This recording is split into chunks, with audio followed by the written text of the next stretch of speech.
Hi guys, before we get into today's show, I want to share an exciting new venture that I've started up with my friend Emily Hayden. Hi.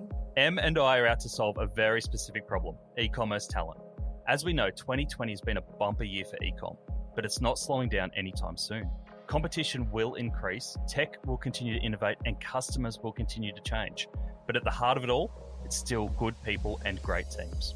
Our goal is to connect e-commerce talent to help job seekers, businesses, and communities continue to grow. So if you're a job seeker looking for your next opportunity or a business owner looking for the best e-commerce talent, get in touch. We're the people for e-commerce talent. Visit esuitetalent.com.au, that's ESUITE talent.com.au to find out more. We look forward to speaking with you soon. Now let's get into today's episode. We feel like the world is going to be a better place if we put the power in the hands of the many rather than in the hands of the few. You've seen so many retailers invest so much money in certain technologies that are meant to be the silver bullet and solve everything. And they can do a hell of a lot of things, these technologies, but very rarely do retailers have the capability or the resources to execute on all of that. I grew up with a single mum who was an entrepreneur. I grew up in her business day in, day out and saw, how much hard work goes into that. It's not about someone's skills. It's not about what they've done. It's really about who they are. That's where we always start. Welcome to Add to Cart, the podcast that Express delivers all you need to know in the fast-moving world of e-commerce. Every month, Nathan Bush from 12 High and an e-commerce industry expert will share the news, research and insights that you need to know to keep you at the top of your game. And of course, keep your customers adding to cart.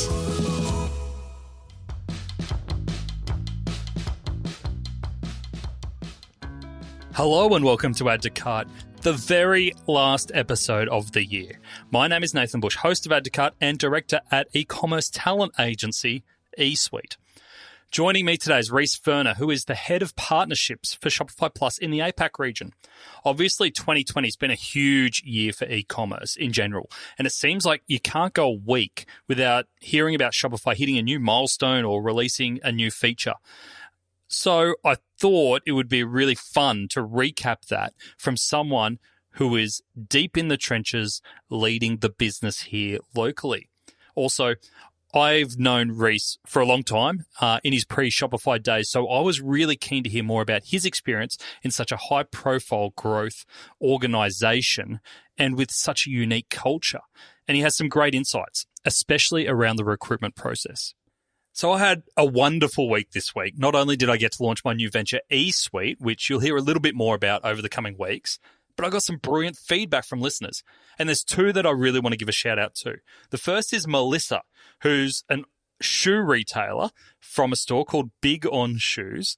For anyone who wants to check them out, they're based in regional Queensland. And she sent me a note that the pod gives her the secret tools I never knew about in a practical way, which sees my add to cart action list grow longer and longer. So I love hearing that. And I also had a really great note from Vivian, who teaches Year 12 students at Gladstone Park Secondary College. And she said they've been listening to Add to Cart to learn more about social enterprises. I'm not sure that we're a verified educational resource, but hello to Melissa, Vivian, and Gladstone Park Year 12. Thank you for listening in, and thank you for the feedback. I love it. As mentioned, this is the last week of our regular episodes before we have a few weeks off. We'll be running our Friday checkout series over Christmas, and then we'll be back to you on the 11th of January with a new episode.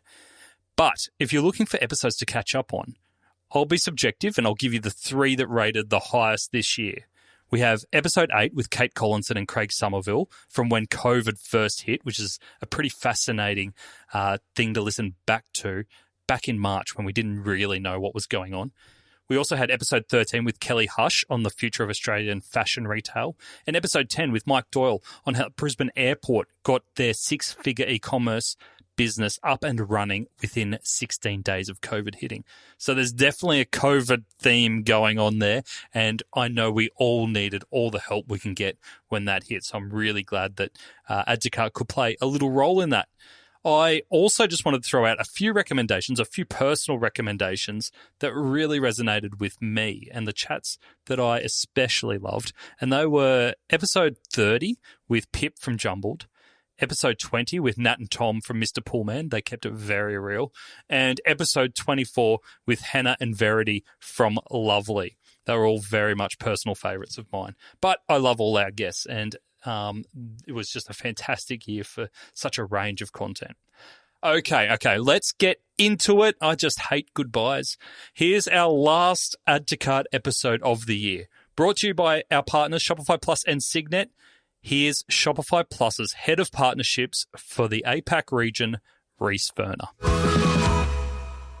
Rhys Furner, welcome to Add to Cart. Thank you. Pleasure to be here, mate. Been excited for this for a little while. To get the great Rhys onto Add to Cart is quite the coup, I'll tell you that much. You're too kind, mate. Way too kind. Now, a lot of our listeners will know Shopify, obviously, and Shopify Plus. We're going to get into both in more detail. But for those who haven't met you, if we were having a few beers after a game of cricket on a Saturday afternoon in lovely Maroochydore up on the Sunshine Coast, and I turned to you and I said, Rhys, what do you do for a living? What would you say? Wow, excellent question. I had my sister-in-law this week who turned to me and said, I still don't get what you do. It's a regular occurrence for me. By no means have I nailed it yet either, but there's a few things that probably work against me a little bit. In firstly, not too many people outside of the e-commerce or retail world know of Shopify. Secondly, if I say Shopify, people think Spotify. And thirdly, if I say I work in partnerships, everyone stares at me with a blank face. So there's a few kind of curveballs that I have in describing what I do. But the way that I've tried to summarize it best is by just saying I help entrepreneurs and retailers start an online store, control and manage their products, their inventory, their customers, connect to a range of third-party marketplaces, and essentially grow. And that's kind of how I've tried to do it. I often, if I still get the blank face a little bit, I ask someone, have you ever bought anything online?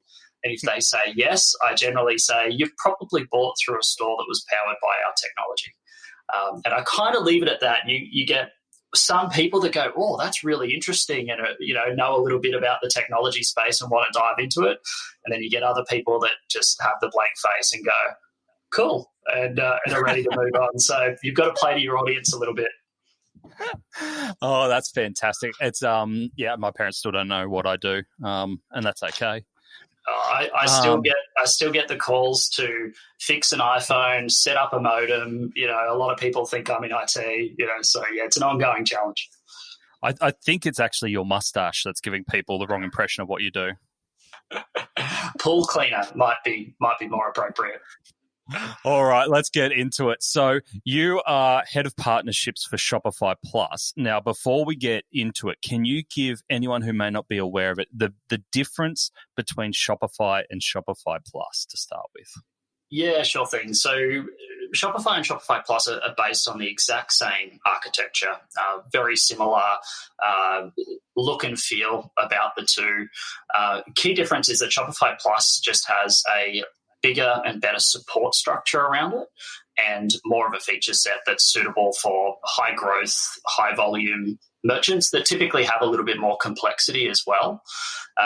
So examples of the support is if you're on Shopify Plus, you get priority support that pushes through to a particular support team that are generally skilled up on dealing with more complex kind of situations.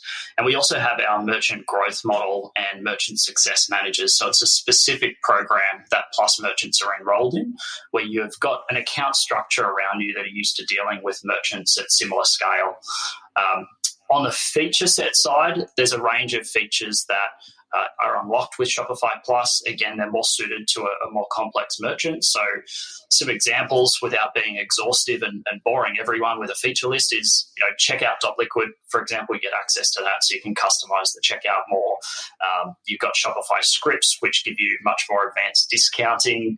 A really cool one is Shopify Flow, which is quite unique, but it's an automation and workflow tool. Really saves a lot of retailers a lot of time, where you can automate tagging of customers based on lifetime spend that then flows over into your email stuff. There's literally a world of possibilities with Shopify Flow.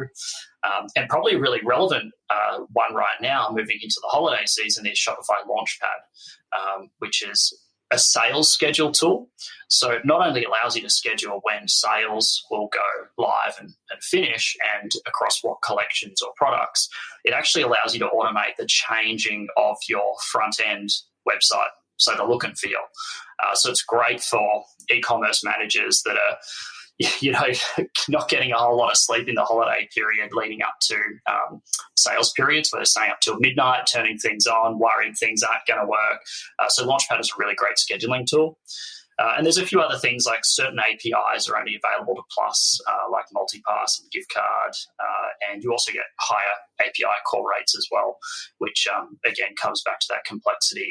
And often we're part of the technology stack for these more complex brands. So that's kind of a bit of a summary, I guess, boiling it down to additional support and a feature set that's more relevant for a more complex brand. But we don't force people to upgrade to Plus. It's not based on volume or anything like that. It literally just comes down to whether it makes business sense for that particular brand. And we've got some brands that are doing tens of millions on a standard Shopify plan, and we've got some brands on Plus that are doing anywhere from a couple of mil up to over $1 billion a year online. So it's quite flexible.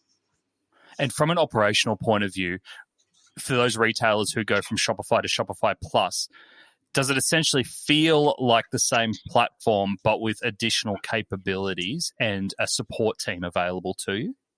Exactly. Yeah. So, it's not like a migration from another platform or anything like that. So very simple, literally behind the scenes, we flick a couple of switches and away it goes. So the look and feel slightly changes to have the Shopify Plus branding. And if a merchant is using the new Plus admin as well, which is kind of like an organizational view across multiple stores, there's a little bit of a different look and feel with that. But you're right, it's a very simple upgrade if someone's already on Shopify. There's no additional skills that they necessarily need to build. They just need to leverage that additional support across that extra feature set that makes sense for them. Cool. And just last question on Shopify Plus specifically before we talk wider around the year that was for Shopify in the e-commerce industry. What about the commercial model or the pricing for Shopify Plus? How does that differ to Shopify? Yeah, so Shopify's got a range of different plans starting at $29 US a month up to $299 US a month. We want to make Shopify extremely affordable. The whole purpose and mission for us is to really lower that barrier to entrepreneurship. So we don't want the technology side to be overly expensive for an entrepreneur. So the pricing model for Shopify is very simple. Shopify Plus is also quite simple. It's US $2,000 per month or 0.25% of GMV through the platform.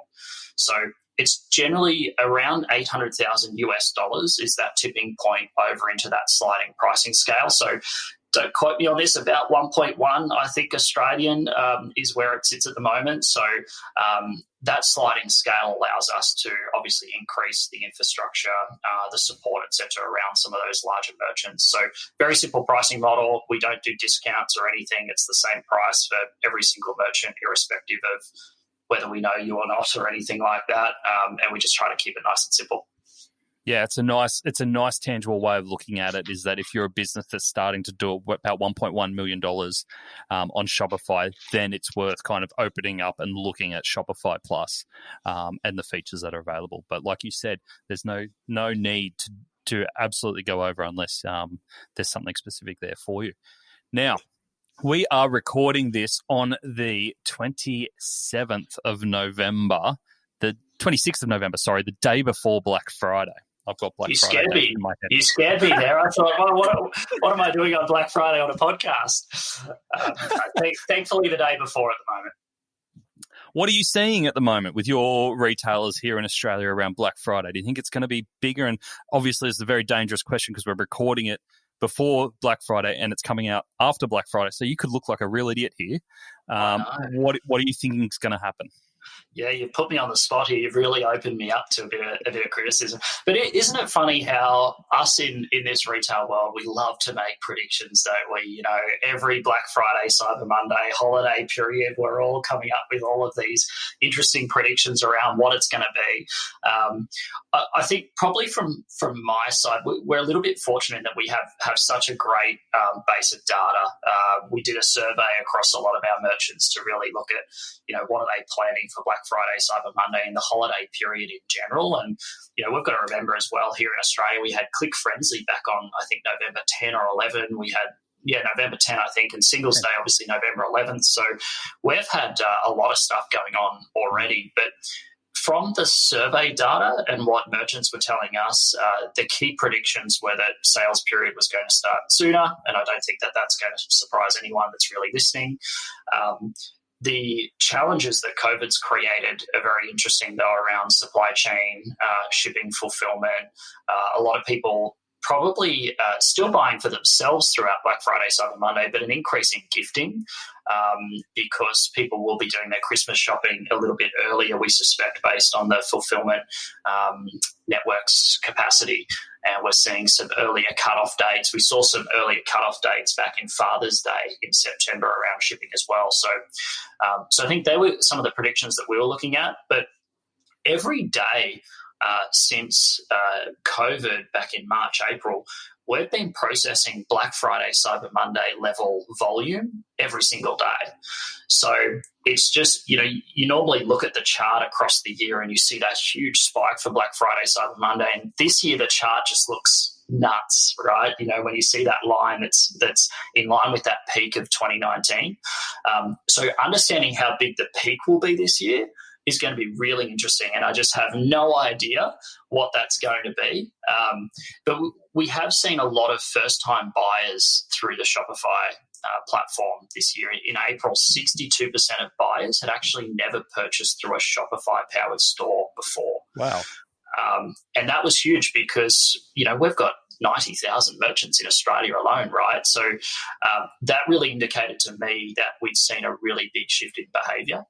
And it's one of those things, sometimes you're pushed into progress and you seldom retreat, right? And I think that those first-time buyers that were typically those in-store buyers, that behaviour's changed, right? We've seen them coming back and purchasing more frequently.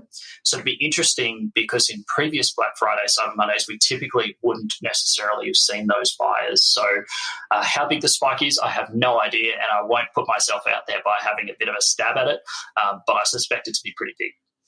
Yeah, absolutely. And I think that's the thing going through retailers' minds at the moment, whether it's Black Friday or just 2021 budgeting as well, is like if we've had this huge growth this year, whether it's your business being 60%, 100%, some have had 200%, how do you then budget for next year and what kind of growth are we going to get? Because like you said, there's so many new people coming into the market. I think overall in Australia, we've had 1 million people shopping for the first time online. But at the same time, can you beat the growth numbers that you had this year? Like it's a huge unknown and it's really hard to plan for. Totally. The danger of that historical data, right? It's going to be really, really interesting. But I think what an opportunity, you know, for everyone that's listening, you know, obviously, you know, the listeners are in the kind of retail space or are entrepreneurs, and, you know, with this change comes some great opportunity. And I've been really excited seeing how some people have latched onto the opportunity and done extremely well through it. So, yeah, I think there'll be more opportunity for brands and retailers to really harness this changing consumer mindset. And I'm very excited to see what happens next year. Yeah, absolutely. And you've mentioned some of those stats already, but even from a Shopify perspective, it feels like every week there's headlines coming out around the growth of Shopify itself, whether it's share price going up. I think it's tripled in the last year, a gross margin doubling in the latest results. They're just phenomenal figures. Has there been anything in 2020 that's really surprised you, apart from a massive virus hitting? Apart from that, has there been anything in 2020 that's really surprised you on this trajectory? Yeah, it's a good question. I think that, Shopify has been around since 2004 now. And Shopify, well before I was there, obviously, but, Shopify saw a really big spike in 2008 as well around the recession. I think it's interesting because in a lot of ways, Shopify is one of those recession-proof type of businesses. When things get tough, a lot of people look for additional income streams, and entrepreneurship really peaks, and I think that's great. But outside of seeing that entrepreneurship peak, we've also seen the consumer mindset change so much that it's forced so much innovation across retailers. So when retailers have typically focused on the in-store experience, and all of a sudden that in-store experience is gone, that's really kind of pushed a lot of progress around the digital innovation side. So I think we're very fortunate in that we're just a recession-proof type of business. And like I said earlier, the key things that probably stand out for me is just how many new people are starting to buy online. There's what's the saying? There's decades where nothing happens, and there's weeks where decades happen. And I think a few of those weeks in April were really a decade's worth of progress, and we saw that in the percentage of retail spend online.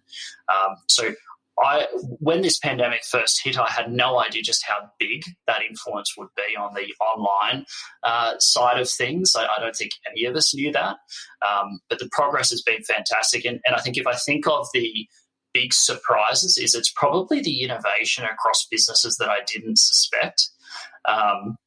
So a great example is butchers. Like, we're just seeing a huge number of butchers signing up to Shopify, and one in particular down in Melbourne. They're doing millions of dollars of revenue a month. Who's that? Selling meat, Vic's Meat, kind of like the Apple store of meat. And they're just absolutely crushing it. And I think that innovation has been really interesting. It's been, obviously we expected the entrepreneurship, in terms of new people starting digital businesses. We expected the retailers that have a digital presence to, invest more for obvious reasons. But it's those fringe businesses that typically haven't done, the digital stuff, jump on it and have success in such a short period of time. That just makes me really happy. That's essentially what I get up for every single morning, is to see these entrepreneurs try new things and it be successful, and then be able to get through a tough period. And pardon the pun, but put food on the table, like Vic's Meat. So, that's probably been my biggest surprise.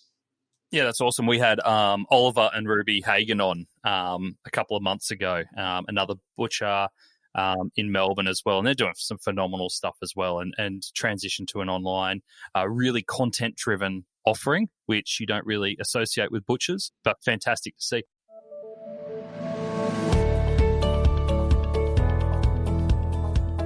Peter Shepherd Footwear pride themselves on delivering their customers the perfect fit. Unfortunately, this didn't apply for their own e-commerce technology. Stuck on a niche legacy platform, it took the Peter Shepherd team up to 24 hours to make simple changes. It's not quick enough in today's fast-paced e-commerce world. Enter Shopify Plus. Peter Shepherd migrated to Shopify Plus, including a full POS migration, reliable media library, and an automated reporting suite. Oh, and did I mention? Instant updates. As a result, Peter Shepherd tripled their conversion rate and increased e-commerce revenue by 30%. Talk about some nimble footwork. To read more of Peter Shepherd Footwear's story and to see other case studies, visit the customer section on shopify.com.au/plus. Has there been any other industries that you've seen really pop up on Shopify lately that you might not have expected? Well, cafes and restaurants have been one. We actually specifically built a theme for our theme store for cafes and restaurants when COVID hit. So that was really cool. And I think probably some call-outs is there's been a lot of people jumping on the platform and raising money for businesses. So a great example was Joyce, who's actually one of our merchant success managers at Shopify. She worked on a project called SOS Cafe over in New Zealand, and they generated millions of dollars for local cafes that went directly into the pockets of cafes. So it was pretty cool seeing people use the platform for not just for themselves, but for others. So I think that was a great example of leveraging your skill set to do greater good for businesses that were struggling during the pandemic. So that would be one that probably stands out and surprises me a little bit. And cafes, restaurants have jumped on and are doing some interesting stuff as well, which has been great. Yeah, fantastic. I've also noticed it in alcohol as well. Like a lot of industries that have been forced to go on. And the funny thing is, and I know you mentioned it at the start, is that Shopify isn't that well known outside the industry. But it seems to be when these people are starting businesses straight up, even if they haven't been online, Shopify is the go-to. Yeah. It's like the starting point. You go, can Shopify do this for me? And speaking on the clients that I've worked with is like 70% of the time you go, yep, it's fine. And you know what I mean? It's the leaping off point now. And that's changed a lot, I think, in the last 2 years as cementing that leaping off point for people starting an online business. Yep. Totally. Yeah.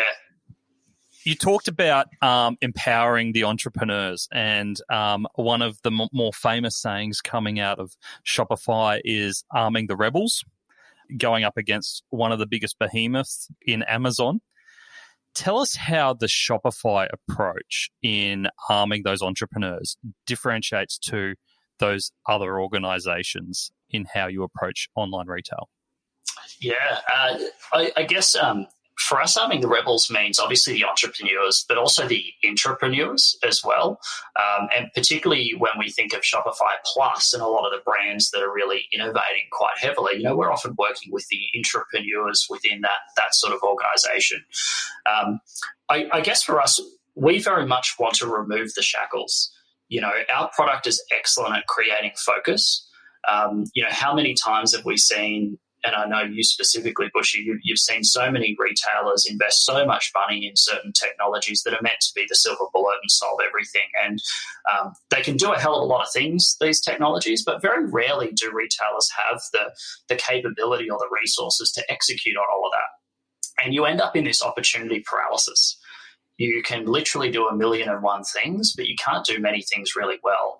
And I think that's what our technology really enables, is that it allows focus. And if you really want to expand beyond that, you can if you want. So I think it's getting back to the basics for a lot of entrepreneurs within these businesses. And it's often what we hear that they're craving, is that they're sick of being spread too thin and trying to do things well, and they're just not quite moving the needle enough. It's a little bit output over outcomes. And so I think that's a really good thing that we enable in terms of arming the rebels. But to get back to your point around really what we're trying to do, like, we feel like the world is going to be a better place if we put the power in the hands of the many rather than in the hands of the few. So we believe in independent businesses. We want to empower entrepreneurs and intrapreneurs across the board to create great experiences and great products so that people have choice. The moment that choice is eroded, the consumer ends up losing. So there's just so much, and I think this is, relevant to a lot of people, yourself included, and people that are listening, is that entrepreneurship is special. I've been an entrepreneur before, and there's nothing better than when you're creating a product and you're satisfying a market need, you're creating something unique, you're crafting your brand story, you're connecting with customers. You give a shit. You give a shit about doing something special. And that, I think, the more of that we can do makes the world a better place. And creating that economic independence for people is extremely important. So I think that's really a lot of the mission that Shopify is on. It's about making commerce better for everyone. And I think we hold a really important seat at the table. Our technology does enable so many entrepreneurs to bring their dreams to life. And again, that is just what makes our job so special.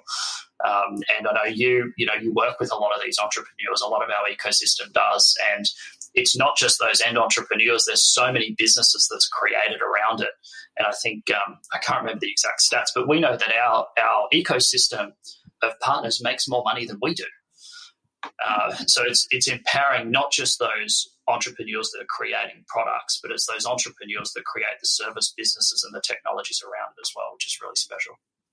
Yeah, it's a great point, and I love that you embrace it that way. I think personally, if I'm looking at it from the last 12 months, there was a bit of a scare that went up in the Shopify community when the whole Shopify and MailChimp breakup happened, and people went, we're going to start seeing Shopify at loggerheads with other service providers and locking people out and trying to take the world over. since then, we've obviously seen so many partnerships, whether it's with Pinterest integrations, Alipay, Affirm, Facebook. It's been Walmart had the big marketplace. So there's been a lot of big partnerships go on this year, and that's kind of what stood out for me on the last 12 months. Do you often see that people start with the simple Shopify site and then go, all right, what's next? And then and that's why you need to offer all these partnerships? Yeah, and another great one was TikTok, and only a couple of weeks ago, Alipay as well. So, yeah, 100%. We're part of an ecosystem that we cannot do everything. And as merchants get bigger and bigger, they're dependent on a range of technologies to run their business. So we play our part in that technology ecosystem. And what's really interesting, I guess, is that when you've got so many merchants, you hear pretty quickly what they need. And they're the type of opportunities that we go after. We can't partner with anyone and everyone, obviously, because there's a lot of demand for people to try to get access into the Shopify ecosystem. And in some ways, it's very self-serve in terms of if you're a freelancer or an agency, you can sign up to be a Shopify partner easily, and you get access to a dashboard, access to resources, off you go. If you're an app developer, you sign up for a partner account, you start building your app, you submit it for approval, and off you go. So there's a lot of self-drive ways that people can get started in the ecosystem. But obviously a lot of those bigger, broader, more commercial type agreements are of very strategic importance to us.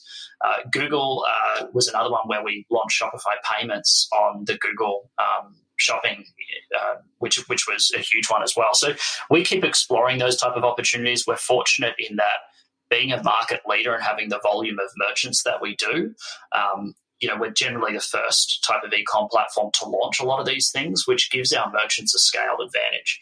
And that's really what we try to do, is by lowering the playing field for these entrepreneurs and intrapreneurs, we give them access to the latest and greatest innovations in commerce.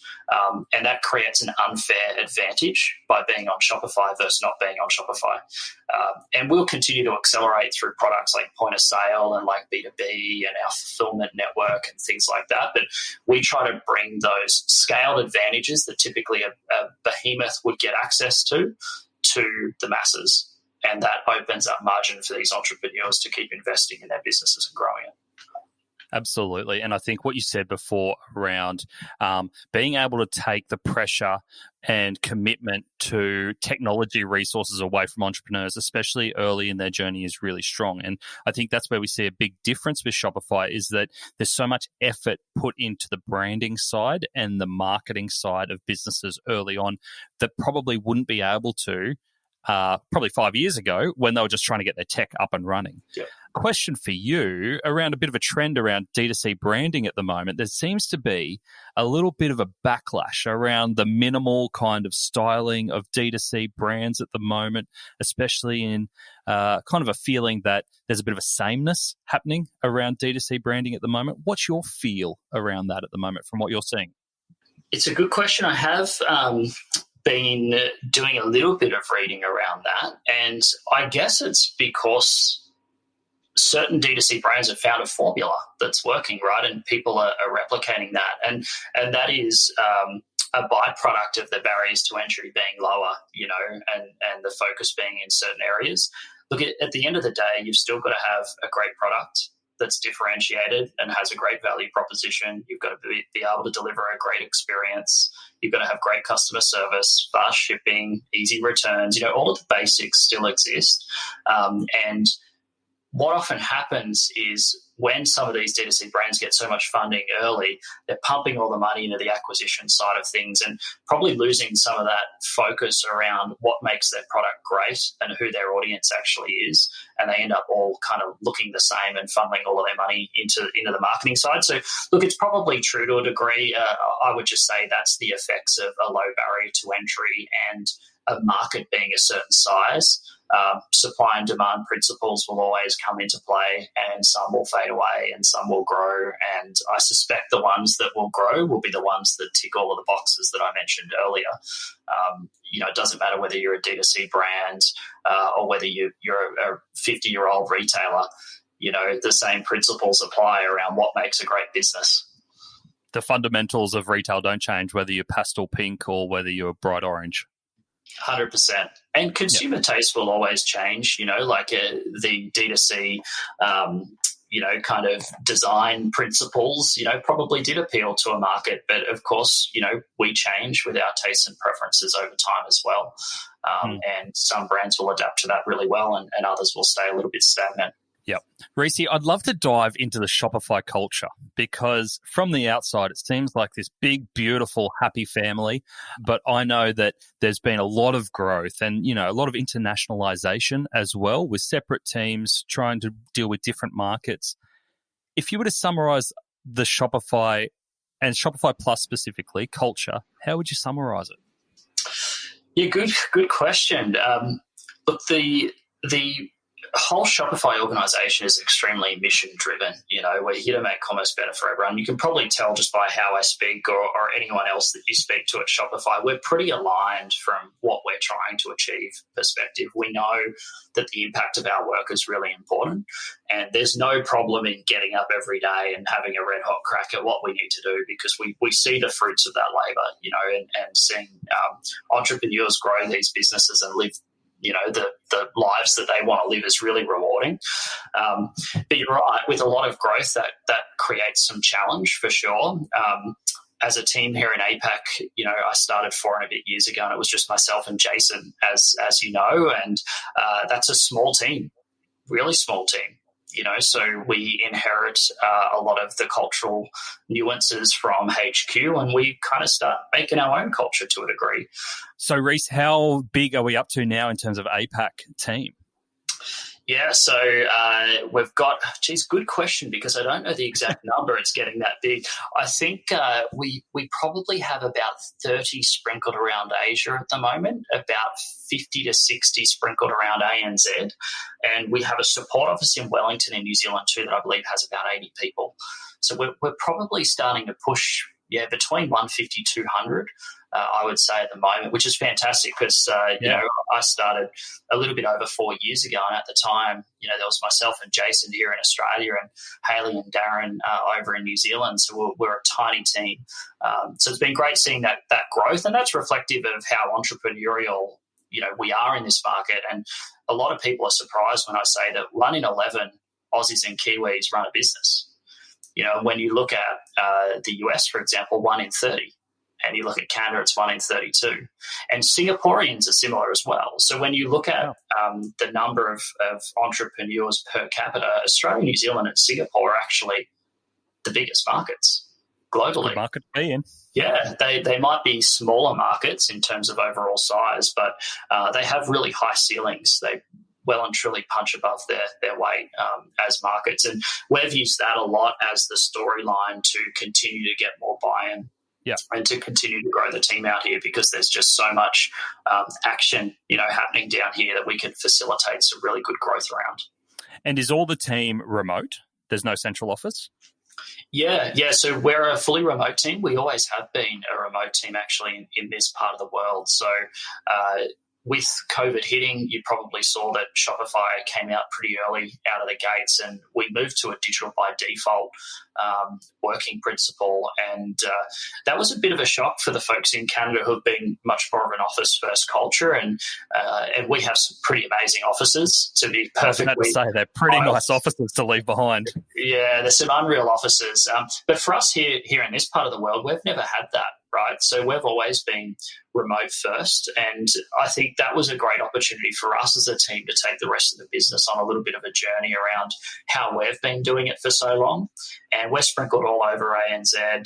We've got some pretty big catchment areas in Sydney, Melbourne, Brisbane and Auckland, obviously. But fully remote. And I'd never worked remotely before joining Shopify. And I must admit, I was a little nervous about it at the start, but absolutely love working remotely. I get to live here on the Sunshine Coast. I get to take my kids to the beach every weekend. I'm in the pool every day. It's a great lifestyle, and I really think it's the future. And I'd say to a lot of people that do run businesses or hiring that are listening, it's definitely important to consider how you're going to incorporate remote working in the future, because I think it's going to be a really big driver of where the talent goes. Are you just trying to drive up property prices in your area? Mate, I did just sell my house actually, about to build another one. But I mean, I'm seeing a lot of Sunny Coast, Gold Coast, Central Coast, New South Wales, Wollongong area, all of those connected to the city, but lifestyle areas certainly seem to be on the rise, and it makes a lot of sense. Living in Sydney and Melbourne's expensive. So, I think remote working is a great change that's been accelerated by COVID. And it's not for everyone, I'll preface it with that. But I also think it's important to say that working from home is very different to working from home in a pandemic, So if you've got kids and you're in lockdown, I really feel for the folks down in Melbourne who are thankfully now out of that lockdown. That's really hard. And if that was your first experience of working from home, it probably wasn't overly enjoyable, which is fair enough. But having worked from home outside of a pandemic, there's certainly a lot of benefits to it. Absolutely. Do you have any tactics or routines that you've taken on in your 4 years, not just through COVID, of working and managing a team remotely that have really helped you kind of crack that barrier between the physical distance?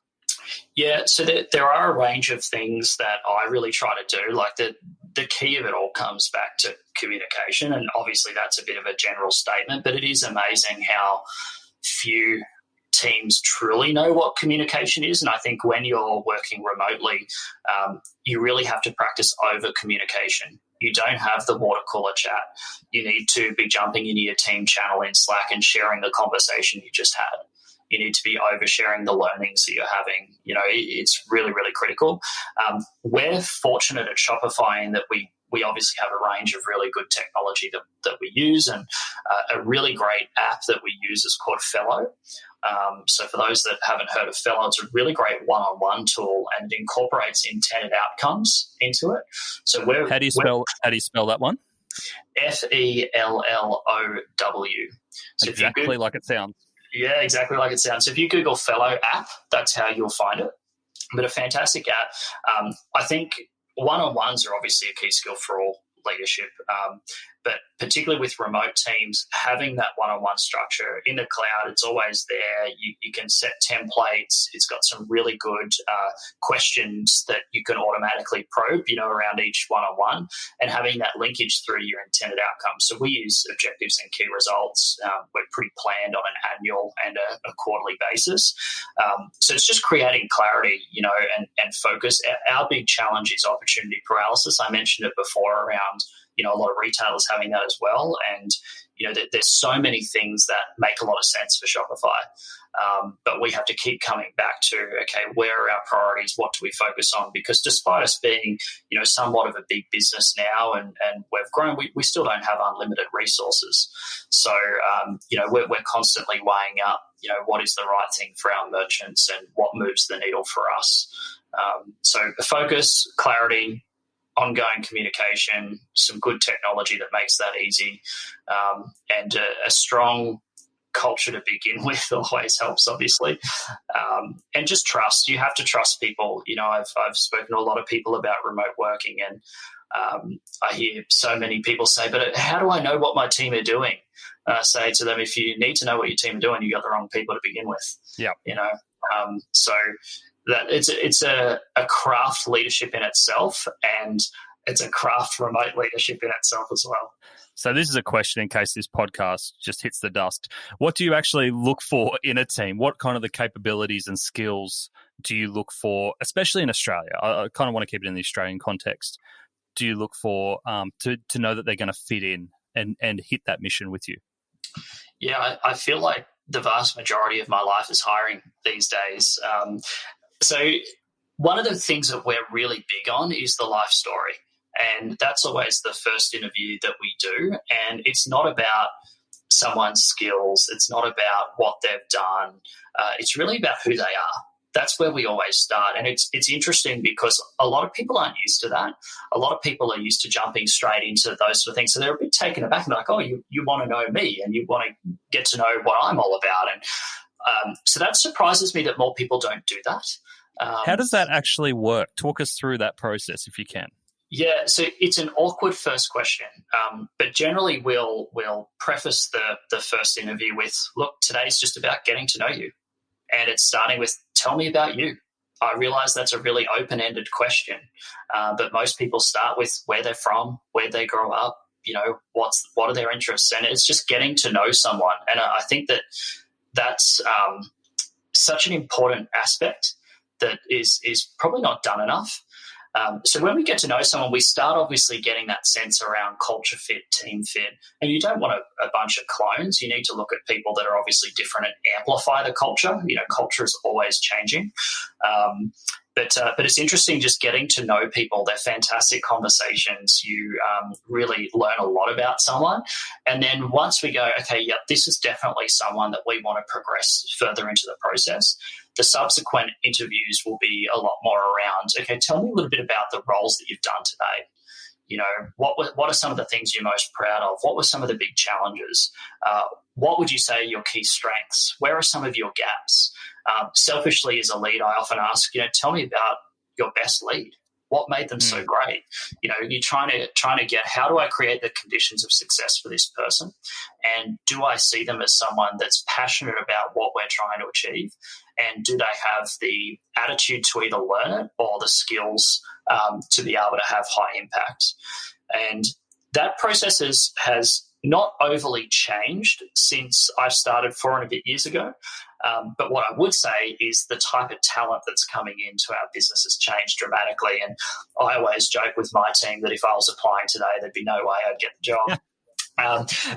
But we've been really fortunate in that, we are a bit more on the radar now. We've invested a lot of time in trying to build our profile as a product. We have a lot more of the support kind of structure and region now, which also shows a lot more commitment to the market. Early on when it was Jason and I, it's hard to convince someone to leave a good gig to come and take a punt. Yeah. Is that what you mean about the changing of the talent? Is it more specific skills rather than generalist now, or how's that changed? Yeah, so definitely specific skills and people with a lot of experience that are now looking at Shopify going, I want to be a part of that. I see that it's still in its early growth phase. So you start attracting those people that have, some really solid experience over a number of years doing really interesting things that bring a really, different mindset and capability to our business. But it's very easy to convince them now. Yeah. Absolutely. Shopify is here. We're committed. We're growing rapidly. We're doing cool things. If you get excited about what we're here to do, it's generally people are like, I really want this job. and I've got a spare bedroom in my Sunshine Coast house you can work out of. Exactly. Before we move on, I just want to ask you, do you remember a story that you told when you were first interviewed that you think may have got you over the line at Shopify? Ooh. You don't have to actually tell the story, but do you remember what angle you went in with to say this is me? I probably spoke about cricket. I don't know. I actually can't remember. I love my cricket, and I was being interviewed by a Canadian, so they probably would have had no idea what I was talking about. But I think, the general passion that I have for entrepreneurship, I grew up with a single mum who was an entrepreneur. I grew up in her business day in, day out, and saw, how much hard work goes into that. And I think that having that general understanding and passion for what the mission is, I think is probably one thing that would have stood out. And also I'd started my own Shopify store at the time. I knew the product pretty well. I was, started my own business. So I would have ticked a lot of those boxes, I guess. So yeah, I can look back on that now and hope that was the case, I imagine. Your mum must be pretty happy or proud of what you're doing now, helping other entrepreneurs with their journey. Yeah, I still think she's not quite sure what I do, as well as we discussed earlier. But yeah, I mean, she's got a pretty good understanding. She actually has a Shopify store as well, which I've helped her with and whatnot. So yeah, I think she's definitely pretty proud, which is good. That puts a smile on my face. Nothing like pleasing your mum. That's awesome. Well done, mate. Now, if we turn our attention to retail in Australia, what are you seeing at the moment where Australian retailers are really struggling or having trouble getting their heads around solving with their online businesses? Is there a common theme? Yeah, I think it might be a little bit of the hangover from the on-prem kind of days where, retailers have come from this background of often being able to do everything, and we've spoken a little bit about this earlier. I think focus is the key thing that I often see. A lot of brands and retailers are just trying to do too many things, and they haven't got the basics in place. So that really stands out to me. Get back to the basics. I'd say RFPs are just horrible. I don't feel like anyone wins from RFPs a lot of the time. From a vendor perspective, you're often kind of answering the wrong questions to begin with. So, I'd really challenge brands to just think a little bit faster, a little bit more nimble. You need to move at the speed of the customer, because the gap's getting bigger. What's the best platform selection process you've seen? Oh, that is a great question. I think so there's probably a trend that I would say when we go, okay, that was a good experience for everyone. And that's often where the retailer is very future focused. It's like, where do we need to get to? How do we move the needle? They're focused on the outcome, not so much on all of the bits and pieces that go into that. It's like, this is where we're going. This is what we need to achieve. We understand that we've got all of these things at the moment, but we're very open and flexible to doing it in whatever way makes the most sense. So I'd say future-focused brands that have that vision for where they want to go is important. Where I see it being the worst is where this is all of the things we do right now with what we have, and we just want to replicate that with different technology. It's so good. Because it's so easy to make a checklist of what you've got right now and then see who else can tick it, right? 100%. And it's just so short-sighted. And a lot of great technologies now that exist, and there's many outside of just Shopify, they don't understand all of the things that the technology does. So by putting that checklist together, you're actually only tip of the iceberg sort of stuff. Technology's come a long way. There's some really great technologies that retailers can be looking at. And I think try to get out of that checklist mentality and more around what would this technology unlock for us to get to that future state. We get it. You're pumping out a lot of products and a lot of packaging at the moment. Did you know that Mecca saved 30% in their packing time just by changing up how they pack their goods? Our partners at Signet have over 5,500 packaging solutions that help other businesses such as T2, Lush Cosmetics, and IKEA make the most out of their packaging and logistics. Visit signet.net.au to find out more.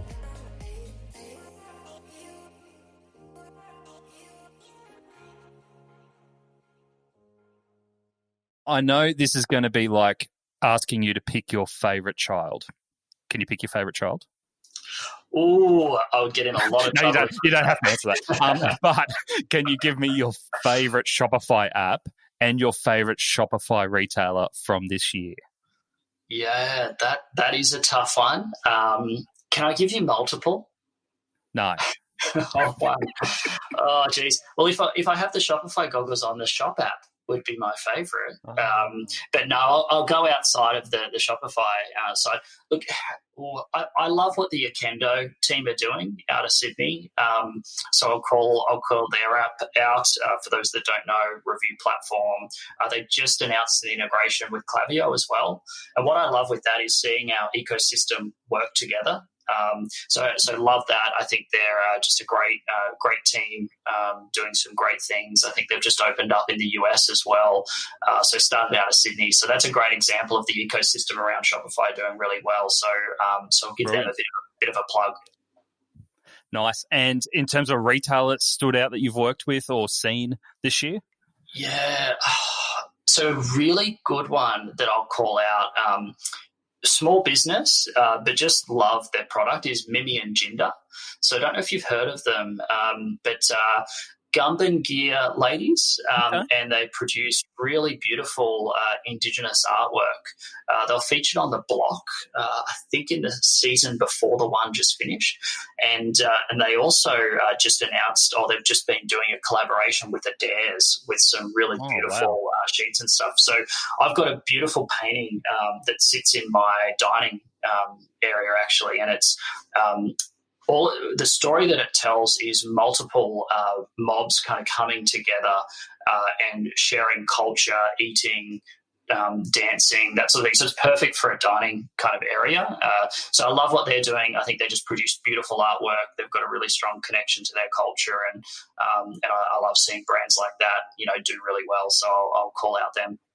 That's awesome. So unique and so Australian. So we're going to put a link to them in our show notes as well. So if anyone wants to check that experience out as well. Now, I know you are publicly listed and you have your handcuffs on there, but can you give us any hints around where Shopify might be headed next year? Yeah, so the world needs more Shopify, I think. So we really need to give the world more Shopify, if I'm honest. So Shopify's done really well in the Anglosphere. So obviously the US, Canada, UK, Ireland, Australia, New Zealand. We've made some really great inroads in the rest of Europe, throughout Asia, and a bunch of other markets now. And I think that, we're really trying to push hard into some of those other markets. And commerce is complex, as we all know, and it's very different across regions. It's not just about trying to roll a product out that works here in Australia into Malaysia. There's just so much complexity around payment methods, shipping, logistics, language, support expectations, etc. So I think next year for us, we're really trying to expand our footprint globally and just take Shopify to more places and help kind of power more entrepreneurship across those markets. So I think that's probably the big thing. And then obviously on the product front, there's lots of things that, most people will be across that will be pushing a lot more. So obviously getting point of sale into more markets. Hopefully we'll keep accelerating our fulfillment network, which I think has huge potential.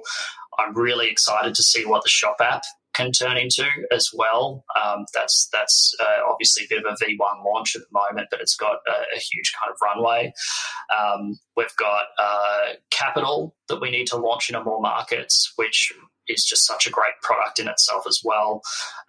B2B, as we push some advancements down that way. So I think there's a lot of products coming down, which will be great and certainly help a lot of our merchants. And then there's also getting into more regions, which will be important. And we're hiring in a lot of those regions at the moment, which will be exciting. Awesome. Any specific countries in the APAC region that you are focusing on at the moment? Yeah, I think Singapore, Hong Kong, and Japan are probably big ones for us. The Southeast Asia market itself, which we kind of slot Singapore and Hong Kong into, is interesting because it's very cross-border. So it's difficult to just enter Singapore and build a model around Singapore. It's a bit of a catch-all. So Singaporean merchants will be selling to Vietnamese buyers, to Filipino buyers, etc. So we've really got to build out some of that infrastructure and the team to support a lot of that throughout Southeast Asia. And Japan itself, it's the third biggest e-commerce market in the world. We're seeing some really good traction with Shopify there. So it'll be interesting to see how we kind of put the foot on the gas a little bit more there. But very unique business environment as well. So it needs to be done really thoughtfully in Japan. So we think we've got some good plans in place for next year for there. So we'll see how all of that rolls out. Can't see it slowing down anytime soon, right? Hopefully not. Yeah, I still think we're really just scratching the surface on the global side. So, opening up more markets and taking Shopify to the world is going to be an exciting ride. Absolutely. Well, Rhys Furner, we really appreciate your time today and your insights around what you're seeing globally, but also in the Australian market and the culture behind Shopify. That was fascinating for me. So thank you very much for sharing. If people want to get in touch with you, what's the best way to reach out to you? Yeah, feel free to find me on LinkedIn. That's probably the best way. Just remember to spell Rhys, R-H-Y-S. That'll make it a bit easier to find me. Beautiful. Thank you, mate. We'll speak soon. My pleasure. Thank you, Bushy.